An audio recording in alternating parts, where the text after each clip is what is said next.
بسم الله الرحمن الرحيم نحمده ونصلي ونسلم على رسوله الكريم اما بعد دوستو عزیزوں دوستو السلام علیکم ورحمۃ اللہ وبرکاتہ۔ میں آج آپ کو حلاوت ایمانی کے دو قصے دو بزرگوں کے سنا رہا ہوں۔ آپ انشاءاللہ تعالی محظوظ ہوں گے اور یہ دعا کریں گے کہ ایسی حلاوت ایمانی ہم سب کو نصیب ہو جائے۔ پہلا قصہ میں حضرت والد ماجد مولانا مفتی محمد عاشق الہی بلند شہری مہاجر مدین رحمۃ اللہ علیہ کا سنا رہا ہوں۔ حضرت والد صاحب رحمۃ اللہ علیہ رمضان شریف کی پہلی تاریخوں میں عمرہ کر کے مدینہ منورہ واپس آئے۔ یہ 1422 ہجری کی بات ہے اور یہ میلادی عیسوی 2002 تھا۔ مدینہ منورہ پہنچے تو قلب کا عارضہ ہوا، دل کا دورہ ہوا، جس کو انگلش والے ہارٹ اٹیک کہتے ہیں۔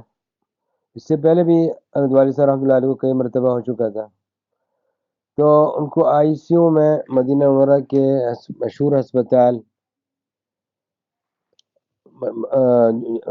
مستشفى الملک فہد میں آئی سی یو میں داخل کر دیا گیا۔ آئی سی یو میں ملاقات کے لیے صرف 24 گھنٹے میں آدھا گھنٹہ دیا جاتا ہے، اس سے زیادہ نہیں، وہاں کا یہ نظام تھا۔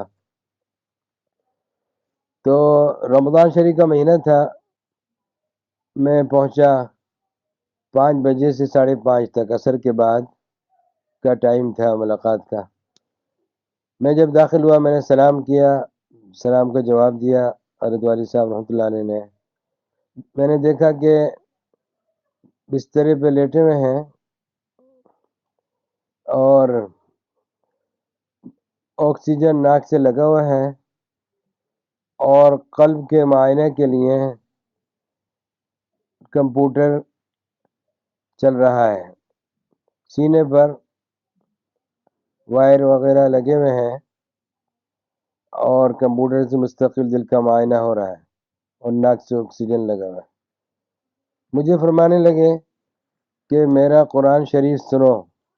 قرآن شریف سے بڑا عشق تھا، بڑا ہی عشق تھا قرآن پاک سے، تعلق میں اللہ اتنا زیادہ تھا۔ اب اسی سے اندازہ لگا سکتے ہیں اس قصے سے کہ آئی سی یو میں ہے، آکسیجن لگا ہوا ہے اور دل کا دورہ ہوا ہے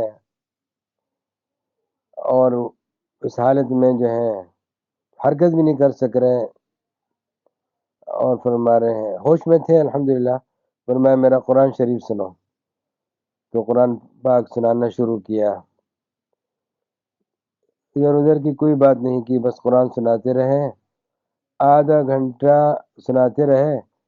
پھر ملاقات کا وقت انتظامیہ کی طرف سے ختم ہو گیا تو اعلان ہونے لگا کہ جو حضرات ملاقات کے لیے آئے ہیں وہ آئی سی یو سے آپ باہر آ جائیں۔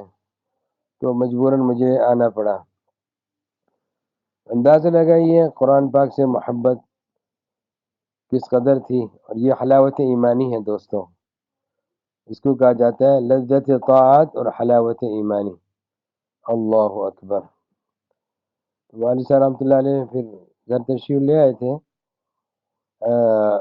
کوئی طبیعت بہتر ہوئی تھی تو پھر 13 رمضان کو بحالت روزہ انتقال فرما گئے، رحمہ اللہ وجعل جنت الفردوس مثواہ۔ دوسرا قصہ میں سنا رہا ہوں حضرت قاری محمد صاحب رحمۃ اللہ علیہ کا۔ ایک بہت بڑے بزرگ تھے یہ مدینہ منورہ میں، یہ بھی ہجرت کر آ گئے تھے اور نابینا تھے، عشرہ کے قاری تھے اور بہت بڑے عالم تھے، ساری قراتیں ازبر تھیں اور احادیث شریفہ یہاں تک کہ کہتے ہیں ہدایہ بھی ان کو یاد تھا، زبانی یاد تھا۔ ہدایہ جیسی کتاب بھی ان کو جو کافی ضخیم ہے وہ بھی یاد تھی۔ بہرحال بہت بڑے عالم تھے اور قائم اللیل و صائم النہار تھے، روزہ رکھنا دن میں، رات کو نمازیں پڑھنا۔ بڑے عجیب شخصیت ہیں. ان کا ایک یا ایک دو قصے سنا دیتا ہوں. ایک قصہ یہ سن لیجئے کہ وہ مطاف میں کعبہ شریف کے سامنے نفلیں پڑھ رہے تھے، تو خادم نے دیکھا کہ اندازہ لگانے کے لیے گھڑی دیکھی کہ حضرت کتنا لمبا سجدہ کرتے ہیں. تو حضرت کتنا لمبا سجدہ کرتے ہیں، جو حضرت گھڑی دیکھ لی. اب جب حضرت قاری صاحب رحمۃ اللہ علیہ نے سجدے سے سر اٹھایا تو 55 منٹ گزر چکے تھے، یعنی ایک سجدہ 55 منٹ کا. اللہ اکبر. کیا ہے یہ دوستوں، یہ حلاوت ایمانی ہے اور لذت طاعت ہے. اللہ تعالی ہم سب کو نصیب فرمائے. اور بہت سے قصے حضرت قاری صاحب کے، والد صاحب کے بھی پھر آئندہ سناؤں گا انشاءاللہ. والسلام علیکم ورحمۃ اللہ وبرکاتہ.